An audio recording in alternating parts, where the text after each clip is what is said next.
Good Friday morning to you. Welcome on in the Morning JOX. JOX 94.5. Damian Mitchell alongside Conrad Van Order. And you as well. It's a final score Friday. All you got to do, you call, you text in 205-834-9450. Let us know what you think the final scores are going to be for whatever game that you want. It can be Alabama, Vanderbilt. It can be Auburn, Georgia, in the Deep South's oldest rivalry. It can be Texas A&M and Missouri, Ole Miss, South Carolina. It doesn't matter. You just send in the final scores of what you think it could be. You don't have to give us any kind of explanation of what you're thinking. All we ask for is the final score. We have a lot of fun on Fridays. Of course, the phone lines will be open, 205-834-9450. Get the chance to have some fun. But, man, how about some NFL action? Usually on Thursdays, I'll tell you, take the under. Like, it's just kind of one of those things. You'll get a 19-15 game. Oh, but Atlanta and Tampa Bay in the NFL slate of things, oh, no. They turned up. And I will say, Kirk Cousins, I really, really thought that his time in Atlanta was going to be an overpaid, like, Matt Ryan to Indianapolis scenario. I thought that, fresh off of an Achilles, he ain't going to be the same like he once was. Nah, Kirko said, I still, what's that Vince Carter meme? That Vince Carter picture, I still got one more in me. Yeah, Kirko still got that dog in him. Regular season. Now, playoffs is a different animal. But if you're Atlanta right now, you kind of feeling good about what you got as far as some of these pieces. And also, I didn't think Darnell Mooney was as good as, I did have a drop, a massive one. But I didn't think he was as good as they portrayed him to be. And now pairing him with Drake London last night. Oh, Atlanta's got a little something brewing in the NFC South. I ain't going to lie. Yeah, there's no doubt about it. I mean, the South got something to say, right? Like, they got... Attaboy. Attaboy.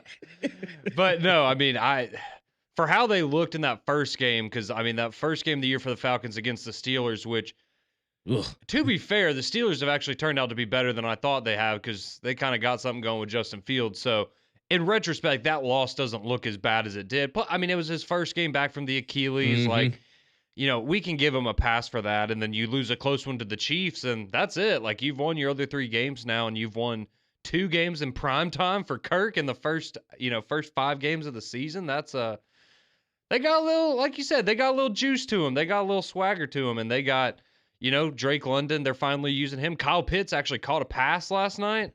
That's incredible. You never see that. You never see Kyle Pitts. And actually targeted him. Yeah, like they genuinely throwing him the ball. I actually think I saw him catch multiple passes, like 2.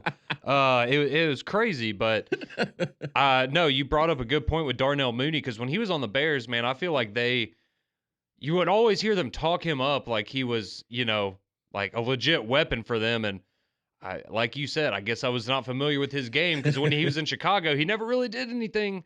And now that he's in Atlanta, he's he had a good game last night, but he's had a good season as a whole for them. And I was super impressed with really both sides of it. But I mean, yeah, Kirk Cousins, 509 yards passing, 4 touchdowns, and he did have an interception there late in the game, but 509 yards, and you hit the walk-off touchdown in overtime. Yes, sir. That was such a cool moment, and especially for, the Falcons who you had, and I'm very well aware of this because Young Hoku is my kicker on one of my fantasy teams. But he misses a field goal earlier on in the game, then he has one blocked, and so you're down late, and you're thinking, man, if we had just had one of those field goals, we'd be all good. Then you go and you set it up, and I will say the way that they managed the clock at the very end of the fourth quarter with the pass down the middle to get them in field goal range, running up to the line, spiking it with 1 second. Like, that's just something that so many teams, even in the NFL and especially in college, they just get it wrong.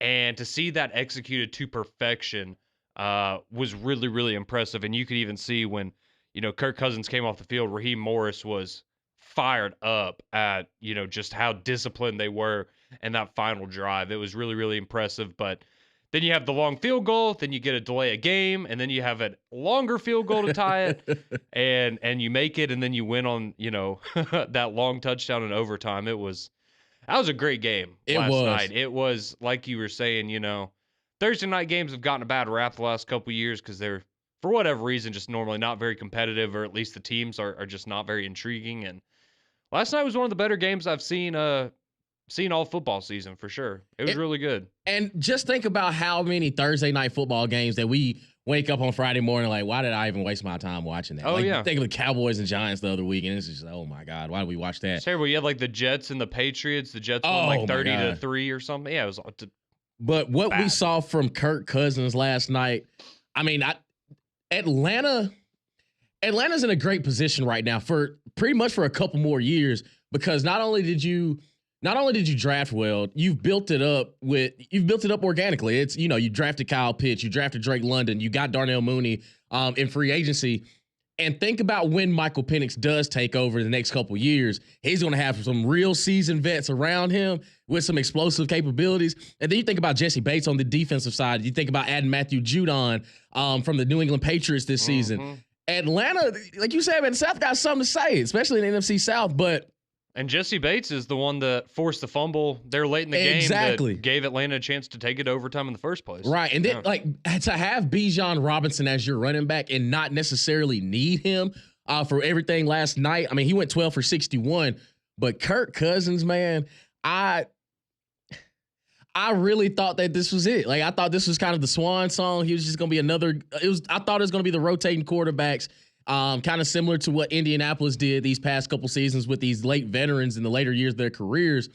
But man, I came away so impressed with Atlanta last night, and even Tampa Bay for a good bit of it. Baker Mayfield, to me, this is where he needed to be. He's in the right spot. He's in the right situation. I know you ended up losing the ball game last night, but I came away just so impressed by both teams of how they kept it going, and you saw how that game was going to end up being.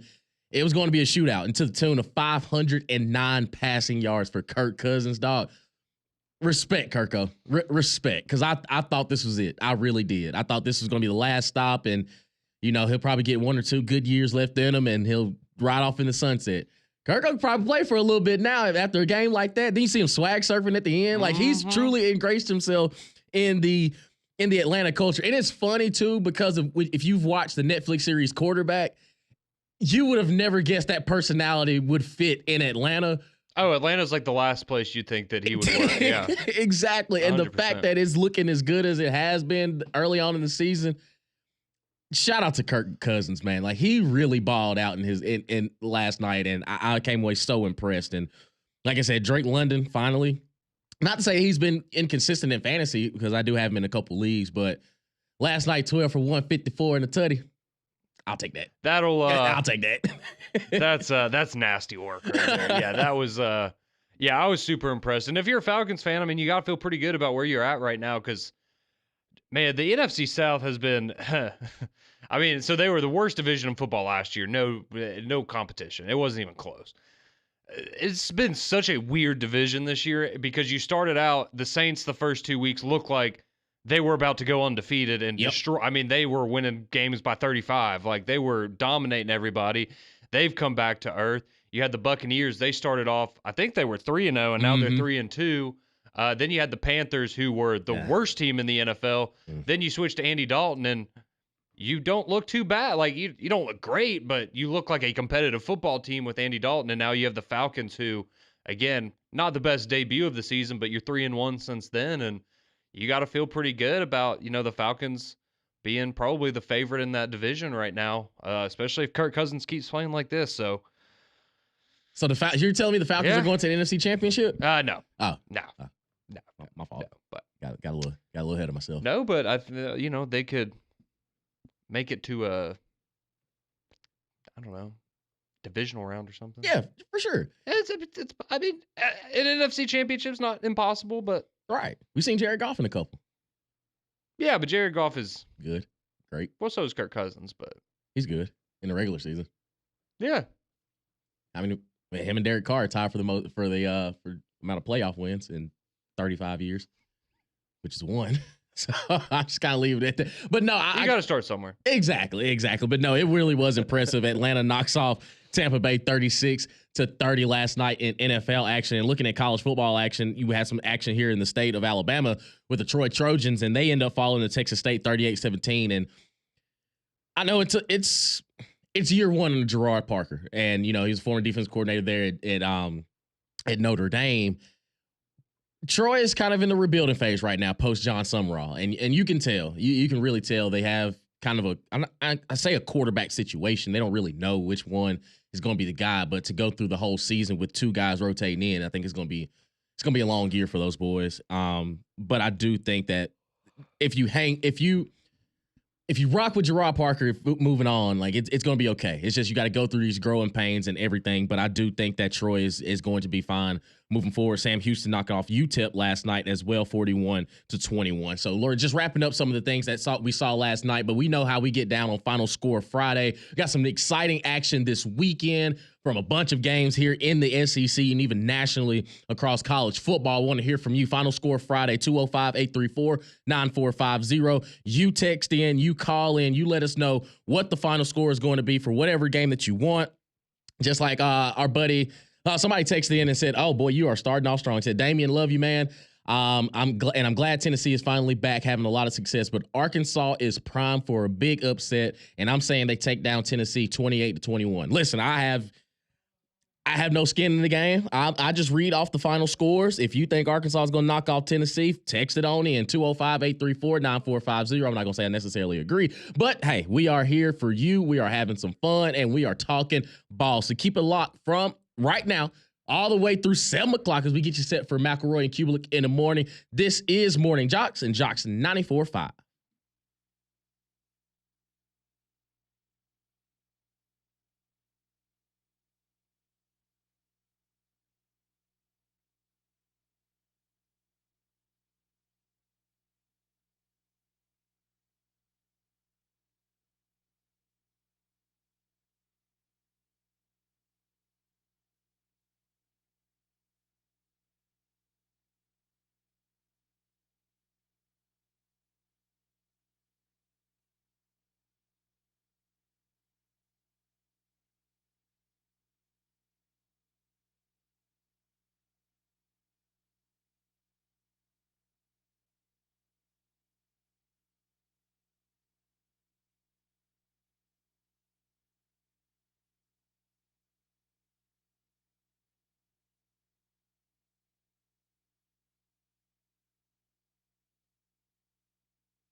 Kirk O'Baines, Kirk O'Chains, Kirk Cousins. You throw for 500. Hey, I respect it. Oh my God, I haven't heard this in so long. Ooh, This is a if you know, you know.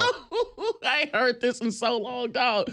Welcome back in the morning, JOX 94.5. Damian Mitchell, Conrad Van Order, and you as well on this final score Friday. Boy, that's chef's kiss, Conrad. That is absolutely perfect to come back to, man. Shout out to Kirk Cousins. As the Tampa Bay Buccaneers fall to the Atlanta Falcons 36-30, Kirk Cousins throws for 509 yards in prime time on a Thursday night. Amazon Prime. And I never thought that we would get a game like that, but it was exciting if you got a chance to watch that. And y'all know how we get down on Fridays. Final score Friday, 205-834-9450. You text, you call in, you just tell us the final scores. That's all we ask for. And this is funny. This is absolutely funny. So we're talking about Kirk Cousins, and Michael texts in. He says, "Do you think you're having a bad day? People had Kirk Cousins on the bench in their fantasy league, and I think it was one Michael. Sorry, big dog." Yeah, I mean that's how the game works, unfortunately. But yeah, I mean, man, yeah, he must have had probably 35 points last night, something like that. Yeah, 34.3. Okay, well I ended up picking him up in one of my leagues late. I dropped Deshaun. So Jared Goff is on a bye week. I had Deshaun Watson slated, and I was like, nah, I ain't really feeling that. He ain't really shown me much this year. Kirk Cousins was available after somebody just happened to drop him. I was like, oh yeah, I'll pick him up, and then boom, he goes out there and balls. So shout out to Kirk Cousins, man. He was cooking last night. He definitely did that. Y'all know how we get down on Final Score Friday. We've got some text messages coming in. We've got somebody text in that Bama's knocking off Vandy 48-13. I like that. I respect that. Eric from Sneed, he texts in Bama 56, Vanderbilt 3, Georgia 42, Auburn 10, South Carolina 28, Ole Miss 24, and he has Cal knocking off Miami 24-21. All right. I mean, I like it. I think I respect it. The Cal Miami one's really interesting too, because again, I just kind of wonder how last week plays into that. Like, does that light a fire under Miami, or was that the first sign of maybe some cracks in that? Or Right. Because nothing against Virginia Tech, but Virginia Tech isn't particularly good this year, so that was a little bit surprising. But we'll see. They got Marshawn coming out there being the guest picker. I'm sure he'll be driving the cart around during the game. That's gonna be entertaining. I ain't gonna lie. Him beside Marshawn, Nick Saban. Pat McAfee, and Nick Saban on game day making picks tomorrow. That'll be pretty good. What's happening, Coach? Man, show, man. I'm out here chilling, man. What you got going on, big dog? What's up? Welcome to the Cali. Welcome to the West Side, big dog. And like Coach Saban's just looking like that. All right. I see why we didn't attack you in the transfer portal back in the day, big homie. But no, we're having some fun. Matt texted in. He's got Georgia over Auburn 56-7. Oh God. Alabama knocking off Vandy 45-14. A&M over Mizzou 27-20. Tennessee knocking off Arkansas 31-17. And Clemson over Florida State a lot to a little. And he also said give me Cal with the upset 31-24. Now, man, okay. Listen. Back to back. I hear you. I hear you out. I just don't necessarily agree with the Cal. And I think Miami, what you saw last week was a wake-up call of, hey, you can't play a B+ game or B- game and think that you're just going to cakewalk through, the ACC, which is crazy to say that Cal's an ACC school. But I think a trip out west is going to be different. But I don't think talent for talent, bar for bar, unless Miami messes up, I don't necessarily think Cal is good enough to just take it from them. That's just my opinion. No, I mean, I agree with that. It would definitely be a situation of Miami probably beating themselves a little more, and it would take Cal just having a really good game. But I do wonder how much of a factor that is just with, you had a really emotional game last night. Granted, it was on Friday night, so I guess you have a little bit extra rest. But now to have to pick up traveling all the way from Miami, Florida, out to California. I mean, that is a long business trip right there. So, that could have a little bit of an effect. We'll see. Yeah. JB from Haleyville, he texted in. He's got Alabama 46, Vandy 16. One, how do you get those scores? How do you get 46 points? There's got to be a safety involved. Yeah, or you just go for two at one point. Yeah.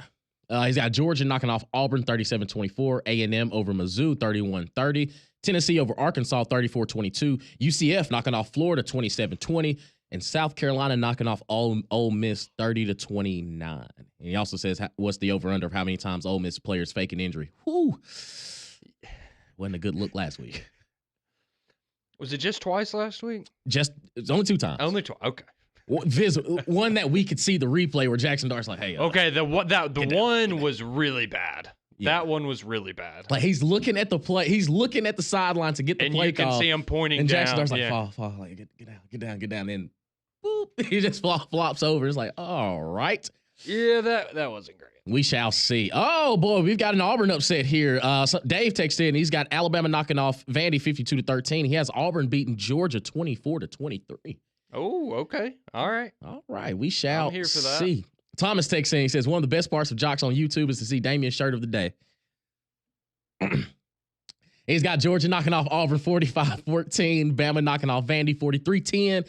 Missouri over Texas A&M 34-31. Ole Miss over South Carolina 34-30. And Tennessee knocking off Arkansas 45-21. I like that.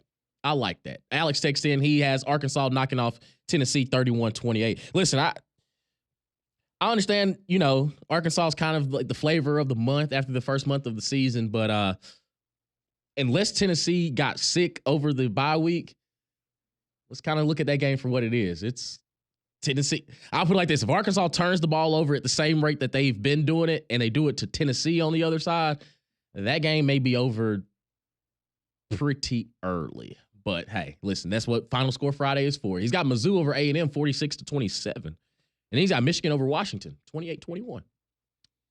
Listen, it's going to be an interesting game. It will. You got one quarterback that's really good at throwing the ball and another quarterback that can't throw the ball. So be interesting to see how that one plays out. But yeah, I like that. I mean, Braxton from Bessemer, he's texted. He's got Bama over Vandy 45-14. Georgia over Auburn 35-10. He says, Kirko, you like that? Yes, we do. Oh yeah. I'll take it, man. For that. We do. We're having some fun, man. 205-834-9450. Listen, it's Final Score Friday. All you got to do is text or call in your final scores. We don't ask no questions. We just read them out and have a good time. But let's go to the phone lines. Let's talk some ball with our buddy Melvin this morning. Wants to talk some ball with us. What's going on this morning, Melvin? All right. Good Friday. Good College Friday morning, guys. Hey, same to you, brother. Look, yeah, I was, this is probably not anything significant, but I hear that, well, you both guys know that I'm orange and blue through and through. Me too. But it's one thing that I've been hearing all week is that Georgia is mad. Mm-hmm. I've been hearing that, and that, I mean, me playing sports or whatever, I've always wondered, like, what does that mean? Who are they mad at? Are they mad at themselves for getting down 30-7 to Alabama, or are they mad at Auburn? Well, it's like they got a chip on their shoulder. They got an extra little bit of juice. They feel like they have something to prove. Well, okay, comrade, they should have had that chip last week. Yeah, so I agree with that. Yeah, I get what you're saying, but they should have had that chip last week. See, right. That's the thing that get me about Kirby Smart. That's the thing that get me about him is when he lose to Alabama, he's mad and he got to do all this kind of stuff, and now the next team is the beneficiary. Yeah, and I said it during the week. It didn't matter what team was playing after they played Alabama.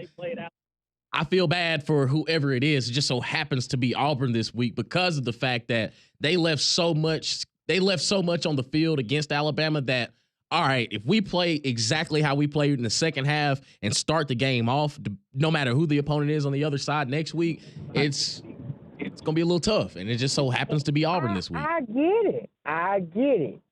But who are they mad at? Themselves, See, yeah. who are they mad at? They should be mad at themselves. Well, they They are. are. That's what we're saying. And that's what we're saying. And they're going to take it out on On They Auburn. mad, and that's why they're gonna win the game because they mad. Oh, I mean, no, they're no, going to no, win no. because they're better. But Yeah, it they're- just so it's happens. just- Well, I it understand. goes I from get it could be a that part. competitive game to But is anyone going to be shocked if Georgia wins by 40? Probably not. Okay, but is that why they're gonna win the game? Because they got the chip and they mad? No, I think they're See, a better that's the team. thing. They're a better team than Auburn, too. I understand that. I mean, come on, guys. Y'all give me a little credit now. No. I understand. They are a better team than us. They're number 5. We're not ranked. We're 2 and 3, so forth. But that's the thing that gets me is everybody saying they so mad and all this stuff, and they just gonna take it out on us and all this. It comes down to X's and O's and execution to me. I just And Georgia's I just want infinitely to better bring than it out, Auburn at that right now. And that's what we're saying. That also plays a factor into it is the emotion. It's a rivalry game. Emotions are going to be high. It's homecoming. And all of those are recipes for why it shouldn't be really be a ball game. But again, think about this. For as talented as Auburn is and the actual, the turnovers and things like that, they are a 24-point underdog when they have improved against Georgia. Like it also adds to it that they got beat by Alabama last week, and whoever was playing the next week is going to be like you said, the beneficiary of some hands, and it just so happens to be Auburn this week. Okay, well, I just never thought that I never played sports, man. I could say Emotion. I'll tell you this. Emotion and mental is it's real. It plays. I'm very focused. I'm Right. I prepared better. I'll put it like this: I don't expect Malachi. I don't expect expect Malachi Starks to play as bad as he did against Alabama, and it's going to show up on the film against Auburn. Like it just. Of course not. Emotions also play a part into it. Alabama. That's how Georgia always play against Alabama. Yeah, for sure. They always come out saying what they should have did and all this kind of stuff. It's Right. always like that. Right. So, what do you think the final score is going to be for the game tomorrow? I don't know. I'm pulling for my boys, but I don't know how that type of game turns out. We have a lot of Georgia kids on our squad. It's final score. It's final score Friday, Melvin. All I asked was, what do you think the final score I'm is going to be? confused. You were defensive about us picking Georgia, and now you're not even confident that all right. Auburn's going to win. No, okay. Well, 24-21, orange and blue, baby. Hey, we'll take it, brother. There we go. Appreciate the call, Melvin. We appreciate you. Let's go. Yeah, I didn't know. Sometimes. I didn't know where that was going to go. Let's go to War Dam Don this morning. Don, talk to us. Hey, guys. Happy Friday to you. Happy same Friday to you, brother. Damien, that shirt looks good on you, buddy. Orange, a good color on you. Orange and blue looks good on you there, my man. Hey, man, I appreciate it. My Tennessee shirt started to shrink a little bit, so I have to put on another Auburn. No. Well, you got to have that ready October 19th. Oh, right? you know it will be. Okay. Hey, by the way, guys, I told y'all I changed my prediction the other day since this prediction Friday. Let's give you mine.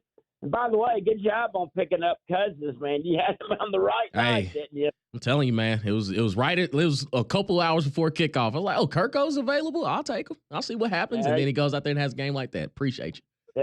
There you go, my brother. Good job. Okay. Auburn is going to give them a game for 3 quarters, and then Georgia's going to pull away in the 4th quarter. But Auburn is going to play as good as they can play for 3 quarters, like they did last week, and just have that one play that kills them, like they've done in every game this year except for 2 that we won, and we didn't play anybody when we won those games. But we all know that. Let's say. And I think my defense is gonna play really, really good, and I think it's gonna be 24-14 Georgia. Wait a minute. Didn't you say 42-17 Tuesday? That was Tuesday when I was mad. Okay. Then he changed it to what was it? 38-17. 31-17 a couple of days ago. 31-17, and now it's 24-14. But it's getting close to game day, Conrad. Hey, look, I love my Auburn Tigers and everything. I wish I could pick us to win the game, which I usually do, but but it's just we're just not there yet and everything, and we're one or two players away, and we're trying to get there, and if my fans would just have, I mean, I know Freeze is doing terrible this year and he's messing up, but I really think we're on the road to something maybe next year and maybe the year after that. Who knows? You never know about this, but hey, while I got a chance to my people out there from Homewood, I want to remind everybody about the 50th year celebration tonight at the game. I'm going to go get to see a bunch of old people I went to high school with. Homewood won their 74, and that's what the celebration is about tonight. Well, I hope you have a good time out there, Don, and everybody in Homewood can go out there and celebrate. Yeah, well, also too, buddy, I got to give my Alabama prediction. I think Alabama is going to kill Vanderbilt, and I'm looking at 42-14 Alabama on that one. And my adopted team, the Miami Hurricanes, going to go out to weird Berkeley, California, and win 24-10. All righty, I like it, Don. How is Miami your adopted guys. team? Y'all have a great weekend, fellas, and War Damn Eagle. Have a good weekend, Don. Have a good one. I don't. Okay, so on Tuesday it was 42-17. Yes, then it was 31-17 on Wednesday, and then 24-14 the day before the game. Yes, the evolution of the Don score prediction. Gotcha. As you can see, the Auburn fan goes from despair on Monday to buying back into the team on Friday, and that's where we are now. And then Melvin's like, "What are they mad at?" He had me dying on that one. He's like, "What are they mad about?" I was just confused. I didn't. But I guess if you've never played sports, I could see where you don't understand that. But I mean, I've always had the perspective that even in football, which is the most physical sport, I mean, I would argue pretty much every sport is more mental than physical at the end of the day. Like, you have to have the physical ability to go out there and play, but you could be the most physically gifted athlete in the world, but if you're not mentally tough, I don't want you out on the field. Right. And I think there's an extra bit of focus that Kirby is hitting on this team that, hey, you saw how close we were last week. We ended up falling there in the second half. Let's come out the gate like this and see where this team could possibly be. So it's Final Score Friday, 205-834-9450. Continue to go down the phone lines, go down the text line of what you think the final score will be for the games over the weekend. A bunch of y'all texting in. We're having some fun, and we'll continue to talk ball on the other side of it. Keep it locked right here on Morning JOX and JOX 94.5.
6:38 here on Morning Jocks, Jocks 94.5. Damian Mitchell, Conrad Van Order, and you as well on this Final Score Friday. We appreciate y'all hopping on with us. Phone lines, text lines are open, 205-834-9450, and they are coming on in. I think when it comes to Final Score Friday, we don't ask any questions.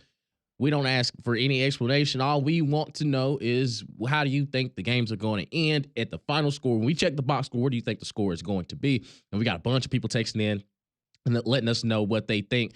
Jamie in Alex City says Bama knocks off Vanderbilt 49-6, and Georgia knocks off Auburn 42-10. Grumpy the bus driver, excuse me, he says Alabama knocks off Vanderbilt 48-12. Then he says this: my Auburn Tigers will keep it close until kickoff. Georgia 35-10. He got me on that one. Personally, I don't think it's going to be just an absolute beatdown. I think that Auburn's going to be able to find a way to keep it interesting, whether that's for a quarter, a half, 3 quarters, what it may be. But I think Georgia's ultimately going to pull away a little bit. But again, if they don't turn the ball over like the Auburn you saw last week against Oklahoma, like, they're going to put up some points if they play like that. But you got to play like that in Athens. So right. And the last few years, when the game goes to Athens, it hadn't been too pretty for Auburn. Man, when you got people barking at you and stuff, it's difficult, man. Distracting. Yeah, Luke texted in. He says Alabama knocks off Vandy 27-10. Oh, Alabama doesn't cover. Okay, that's different. He's got Georgia knocking off Auburn 35-24. I think this game will be a lot closer than people think. Yeah, I think they can keep it with. I think Auburn can genuinely keep it respectful. I think they have a puncher's chance, and they're talented enough to keep it within the number. I do think that, but Georgia right now, I still think is a better team. And also, there's no Brock Bowers, there's no Ladd McConkey out there for Georgia this year. And also, if Auburn can rattle Carson Beck, they have a chance. And I think that's where they need to make their money. If DJ Durkin if he hasn't been aggressive all season long, this is the game you kind of just throw caution into the wind. Engage 8. If anybody's played Madden or NCAA, engage 8. Just tell your safeties and your corners, get back. We send in the house, big dog. Just keep everything in front of you, and you're banking on your pressure's going to get there before Carson Beck can let something go. But also, Auburn, you got to take care of the football. You cannot turn the ball over and expect to still be within reason to win this ball game. You cannot turn the ball over. And no, also, you're gonna have to win the turnover battle or keep it even. Keep it exactly. Like you have to. And I don't think you can settle for field goals if you get close down in the red zone. You have to score touchdowns. You have to score touchdowns against this Georgia team. And again, I felt bad for anybody that was going to be playing Georgia the week after Alabama, because if you go back to the SEC championship and what happened in the Orange Bowl, I mean, Georgia literally hung 60 points on the team. Mm-hmm. And you can say, oh, well, they were missing their starters. It wouldn't have mattered. It wouldn't have mattered. You could have had everybody out there, and they still would have had a beat down. D takes in. He's got Alabama knocking off Vandy 35-7, and he's got Auburn losing to Georgia 28-10. So y'all know how we do it on Final Score Friday. Let's go to the phone lines to have some fun. Let's talk to our buddy Cameron in Pale City. He wants to talk some ball with us this morning. What's going on, Cameron? What's going on, guys? No complaints on this Friday morning, big dog. What you got for us? So I got a question. So, Miami goes out and pays, Cam Ward whatever he wanted. I think the number that was floating around at the time was $2 million. Auburn fans, SEC fans think Auburn messed up by not getting a portal quarterback. Auburn's not in a great spot overall. Mm-hmm. Miami's probably a little bit better overall, but if you're Auburn, why would you go out and spend $2 million? I just want your opinion. You go out and spend $2 million on a quarterback who stays 1 year. He doesn't really get you anywhere close to the playoffs because you're not physically ready all the way around. Is it worth spending the $2 million? I mean, Miami has, outside of Cam Ward, what do they have next year once he leaves? They're not going to win a championship with what they have. I mean, see, okay, I hear what you're saying, but it's kind of – that's where college football kind of is right now. You don't really have time to build or develop anything. You got to go for it. You got to go for it when you have the opportunity. Right. Now, I get what you're saying, though, because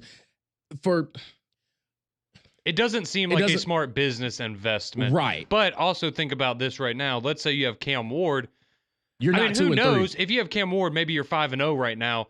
What does that generate for your football program in terms of fan excitement? And people are going to spend more money on merchandise. People are going to want to spend more money on games and going to games and things. So it's kind of like an investment in your program. And maybe you would come out with a loss, but financially speaking, but in terms of the momentum of the program and all that stuff, I mean, that's probably worth $2 million right now to a lot of Auburn people.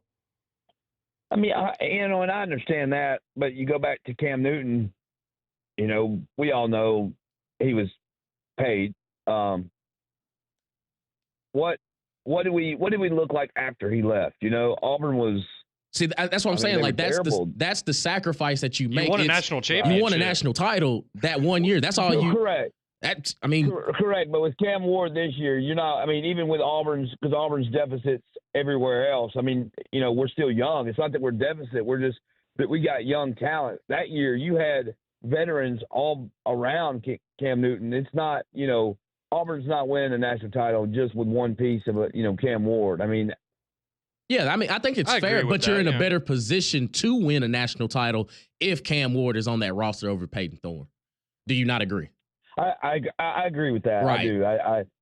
But also, I think the one thing that Auburn fans are missing, which I was one of them at the beginning of the season, it's one of those things where we get real hyped up, because we got all this 5-star talent in here. But is it improving from last year to this year overall? See, that's the question. I mean, that's the question I've had these past couple weeks. It's okay, your talent is better, but your record is worse. And I think that's where it's kind of the blurred lines of, okay, how can you say that we're better, but our record doesn't show that?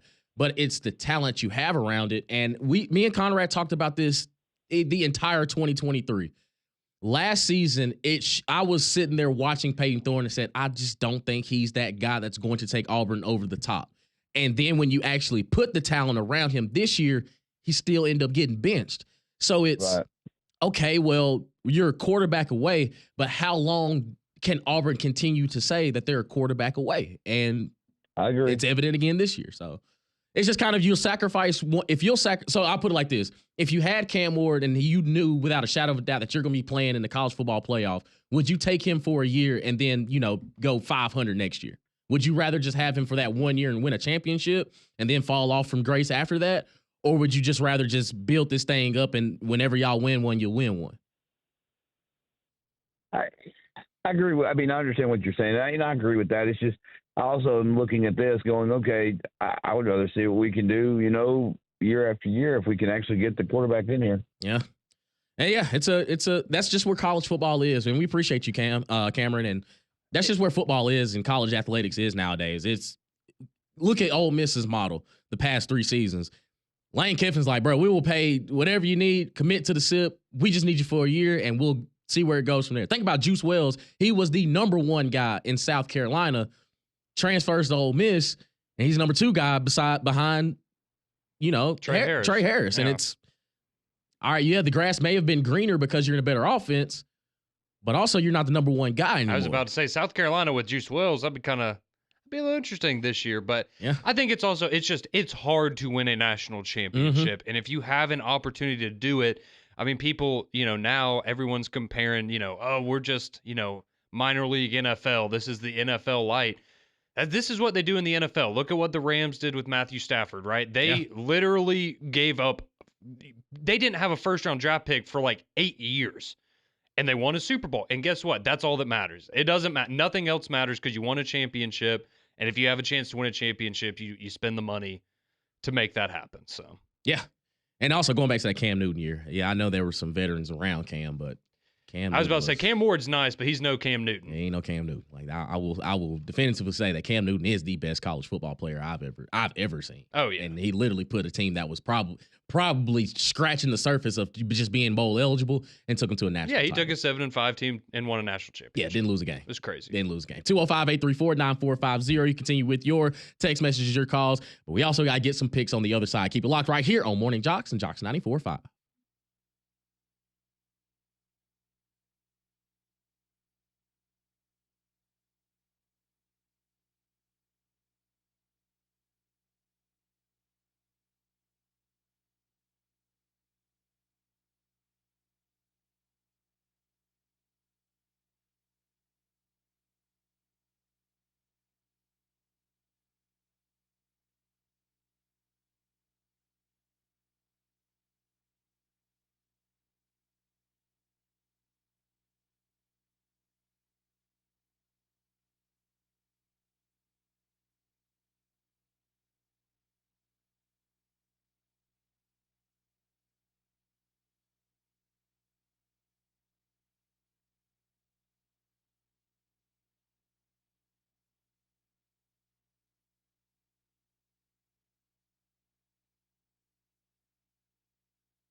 Yes, sir. You know, we bring it back to Lil Wayne. Got money. That means we're getting some picks, man. We're trying to put some money in your pockets. If you are if you're a degenerate like a couple people out there, this is your segment. We lock in. Have some picks. Damian Mitchell, Conrad Van Order here on Morning JOX, JOX 94.5, taking it up to the 7 o'clock hour of McElroy and Kublik in the morning. Smacks Ball Friday for those fellas, and also Final Score Friday for us here on Morning JOX. And of course, our young buddy Bennett, he texted in. He said, he's Bennett. One thing we do know about Bennett, he's a real Auburn fan. Yeah. So Vanderbilt's going to beat Alabama. Yeah, he's got Vanderbilt knocking off Alabama 35-34, and he has Auburn over Georgia 26-20. Then he threw in a little NFL with the Bengals knocking off the Ravens 38-20. Ah, yeah, he is a Bengals fan too. Yeah, all right. He said it is wishful thinking. It is. I like it, Bennett. You never know. Yeah. Speak it into existence. And see, like Barry from Aniston, he texts and he says, your thoughts. I feel like the transfer portal will ultimately ruin team chemistry with new people coming into the program through that revolving door. The quarterback particularly affects chemistry. What do y'all think? Listen, if you've ever talked to any of these college players, they're not like they used to be. Like, they could really care less. It's, all right, if we win this national championship, I don't care who's in this locker room. Think about it. A guy in UNLV left after 3 games when they're undefeated and ranked in the top 25. And he said, I'm done for the year. I want to go somewhere else. Like, I'm telling you, the college landscape of what it used to be is completely changed. Like, these kids don't care about that. They don't. And it kind of just is what it is. Like, Cam Ward has been to 3 schools in 3 years. As far as team chemistry, you just need to have it for a season, and that's about it. So, yeah, loyalty's kind of out the door. Now, there are always going to be a handful of kids that are just kind of different, and they're, old souls, I guess. But for the most part, yeah, it's different. It is. It is indeed. Well, we got to give you some picks. Let's go around. Missouri taking on Texas A&M there at 11 o'clock from College Station. Texas A&M, 2.5-point favorite at home, over under set at 48. I got Missouri winning this ball game. If Missouri is this top 10 team that we think that they are, you got to get this win. And I think right now, if you're going talent for talent, Texas A&M is rolling, but I think Missouri is the better team going into this matchup. I think Missouri knocks them off. Yeah, I'm going to go with Missouri as well. I think, they've had some slow starts. Obviously, the Vanderbilt game didn't go as expected, but yeah. I think you see the offense look a little better this week, and I like Missouri as well. We've got Auburn, Georgia there from Athens. Georgia's a 22-point favorite. Over under set at 51.5. I think Georgia lays the hammer down. I think it's like 42-17. I was going to go 38-17. Yeah. So Auburn would cover, but yeah. And then Alabama and Vandy. Alabama 22.5-point favorite on the road up there in Nashville. I think Kalen DeBoer is kind of locked into his team of, hey, you saw what happened in the second half. Let's not make that happen again. Vanderbilt, you have improved, but still not enough. I think Alabama knocks off Vandy like 48-10. Yeah, 42-13 for me. Roll Tide, baby. Yeah. It is what it is. Like, I mean, Vanderbilt, you have improved, but there's still a gap between what you got down there in Tuscaloosa. But it is what it is. So let's have some fun. McElroy and Kublik in the morning. Those guys are next.